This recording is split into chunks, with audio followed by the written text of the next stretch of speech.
Seekh kebab எப்படி செய்றதுன்னு பார்க்கலாமா? வீட்லயே ஈஸியா செய்யலாம் வாங்க. அதுக்கு வெங்காயத்த அந்த மாரி சாப் பண்ணி எடுத்துக்கோங்க. மல்லி, புதினா, பச்சை மொளகா இது எல்லாத்தையும் நல்லா அரைச்சு எடுத்துக்கோங்க. நான் பீஃப் இன்னைக்கு எடுத்திருக்கேன். நீங்க சிக்கன், மட்டன் எதுல வேணாலும் செய்யலாம்.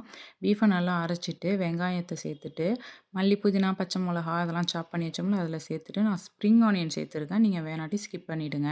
உப்பு தேவையான அளவு, இஞ்சி பூண்டு பேஸ்ட்டு, மிளகாய் தூள், மல்லித்தூள், ஜீரகத்தூள், கரம் மசாலா, மஞ்சத்தூள் சேர்த்து மெழுகுத்தூள் கொஞ்சம் சேர்த்துக்கோங்க. சேர்த்துட்டு இத நல்லா பெனஞ்சு விட்டுருங்க. இப்போ கார்ன்ஃப்ளவர் மாவு 2 ஸ்பூன் சேர்த்துட்டு, சோடா உப்பு கொஞ்சம் சேர்த்துக்கோங்க. சேர்த்துட்டு நல்லா பெனஞ்சு விட்டு, இது ஒரு 1/2 மணி நேரத்துக்கு ஃப்ரிட்ஜில அப்படியே வச்சுருங்க. இதுக்கு சைட் டிஷ் ரெடி பண்ணிரலாம். மல்லி, புதினா, பச்சை மொளகா, ஜீரகத்தூள், இஞ்சி பூண்டு பேஸ்ட்டு சேர்த்து நல்லா அரைச்சுக்கோங்க. இப்போ தயிர்ல உப்பு சேர்த்து நல்லா கலக்கி விட்டுருங்க. இப்போ ரெடி ஆயிடுச்சு. இப்போ நம்ம ரெடி பண்ணி வச்சிருந்த அந்த மாவ எடுத்து, இந்த மாரி தோசை திருப்பில, இந்த மாரி ஷேப் பண்ணிக்கலாம். இல்ல உங்களுக்கு புடிச்ச மாரி நீங்க எப்படி வேணாலும் ஷேப் பண்ணிக்கலாம். ஒண்ணும் பிரச்சனை இல்ல. நம்ம இஷ்டம். ஹார்ட்டோ, இல்ல ரவுண்டு அந்த மாரி எப்படி வேணாலும் உங்களுக்கு புடிச்ச மாதிரி நீங்க ஷேப் பண்ணிக்கோங்க.